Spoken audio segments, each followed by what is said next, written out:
First world war, प्रथम विश्व युद्ध, जिसकी शुरुआत 28 जुलाई 1914 को हुई थी और ये 11 नवंबर 1918 को जाके समाप्त हुआ था। इसे द ग्रेट वार और ग्लोबल वार के नाम से भी जाना जाता है। ये उस वक्त का दुनिया के इतिहास में सबसे भयानक युद्ध था और किसी को यह अंदेशा भी नहीं था कि इसके बाद कोई ऐसा युद्ध दोबारा भी हो सकता है। इसलिए इसे द ग्रेट वार के नाम से भी जाना जाता है। इस युद्ध में दो ग्रुप बन गए थे, एक था एलाइड पावर और दूसरा था सेंट्रल पावर। एलाइड पावर में फ्रांस, रूस, ब्रिटेन और अमेरिका भी शामिल थे। अमेरिका जाके 1917 में इस युद्ध में शामिल हुआ था और जापान भी इस युद्ध में बाद में जाके शामिल हो गया था। और सेंट्रल पावर में जर्मनी, ऑस्ट्रिया, जिसके साथ हंगरी भी था, ओटोमन एम्पायर जो कि अब तुर्की में स्थित है, और बुल्गारिया, ये सब कंट्रीज।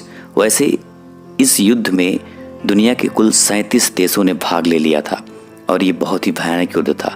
इस युद्ध में लगभग 1,70,00,000 से भी अधिक लोग मारे गए थे और 2 करोड़ से भी अधिक लोग घायल हुए थे।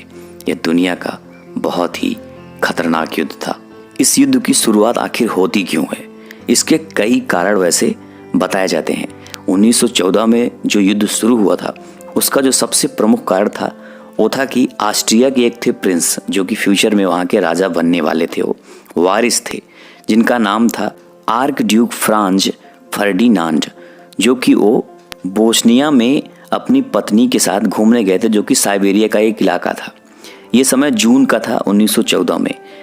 इन पर यही गार्विलो प्रिंसेप नामक आदमी ने हमला किया और इनकी हत्या कर दी गई। इनकी हत्या में एक ब्लैक हैंड नामक संस्था का भी हाथ था। और बस इसी के बाद 28 जुलाई 1914 को ऑस्ट्रेलिया ने साइबेरिया पर हमला कर दिया। अब आपके सामने एक है मैप। अब मैप में देख सकते हो आप, ये समझ लो ऑस्ट्रिया उस वक्त मतलब ऑस्ट्रो हंगेरियन एम्पायर था वो, तो ये ऑस्ट्रिया और नीचे है साइबेरिया। साइबेरिया में घूमने गए थे और वहीं पर उनकी हत्या हुई। ऑस्ट्रेलिया ने साइबेरिया पर हमला कर दिया। उसके बाद साइबेरिया ने रूस से मदद मांगी। रूस ने फिर ऑस्ट्रिया पर साइबेरिया के समर्थन में हमला कर दिया। अब इसको देखते हुए जापान ने क्या किया? रूस पर हमला कर दिया। किसके समर्थन में? ऑस्ट्रिया के समर्थन में। मतलब पूरी दुनिया एक दूसरे के समर्थन में एक दूसरे पर हमला करने लगे। और जो ओटोमन एम्पायर है इसने भी रूस के खिलाफ जंग का ऐलान कर दिया और साइबेरिया पर हमला करना शुरू कर दिया। जो ओटोमन एम्पायर था दोस्तों, आज की डेट में वो तुर्की बन चुका है। ये इलाका जो तुर्की का है प्रेजेंट टाइम में, ये पहले ओटोमन एम्पायर हुआ करता था और इसी ने ऑस्ट्रिया के समर्थन में रूस के खिलाफ जंग छेड़ दिया। बस युद्ध की शुरुआत हो चुकी थी। धीरे धीरे फ्रांस भी जर्मनी के खिलाफ युद्ध का ऐलान कर दिया। उधर ग्रेट ब्रिटेन भी जर्मनी के खिलाफ युद्ध का ऐलान कर दिया। मतलब अब ये दोनों एलाइड पावर और सेंट्रल पावर एक दूसरे के अगेंस्ट युद्ध करना शुरू कर दिए थे। जो आपको मैप में दिख रहा है मेन इलाका युद्ध का यही था। इसी के इर्द गिर्द जो पूरा युद्ध था वो लड़ा गया था। और इस युद्ध में दोस्तों भारत भी शामिल था, क्योंकि आप सभी जानते हो उस वक्त ब्रिटिश हुकूमत थी भारत में, ग्रेट ब्रिटेन, ये देखो।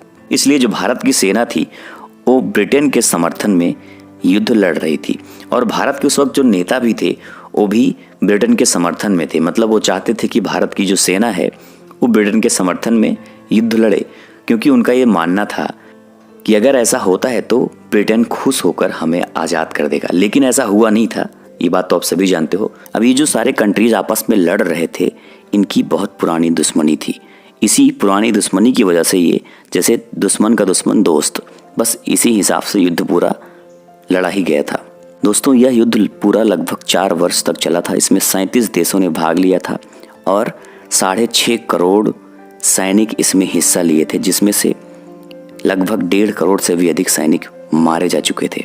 वैसे प्रथम विश्व युद्ध में अमेरिका पहले शामिल नहीं हुआ था।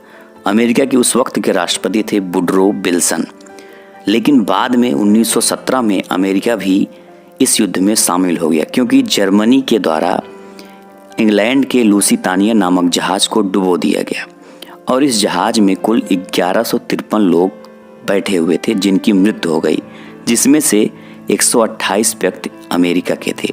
बस इसी के बाद अमेरिका भी इस युद्ध में शामिल हो गया था। प्रथम विश्व युद्ध का परिणाम क्या हुआ?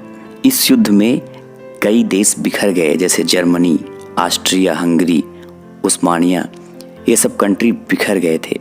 इनकी बहुत बुरी हार हुई थी। प्रथम विश्व युद्ध के बाद जर्मनी में पुरुषों की संख्या इतनी कम हो गई थी कि हर 3 औरतों में से एक को ही पति मिल पाता था।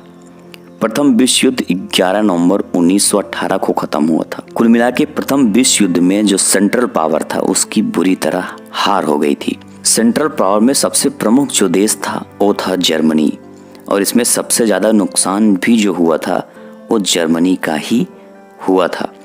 प्रथम विश्व युद्ध में एक ब्रिटिश सैनिक ने एक घायल जर्मन सैनिक की जान भी बचाई थी।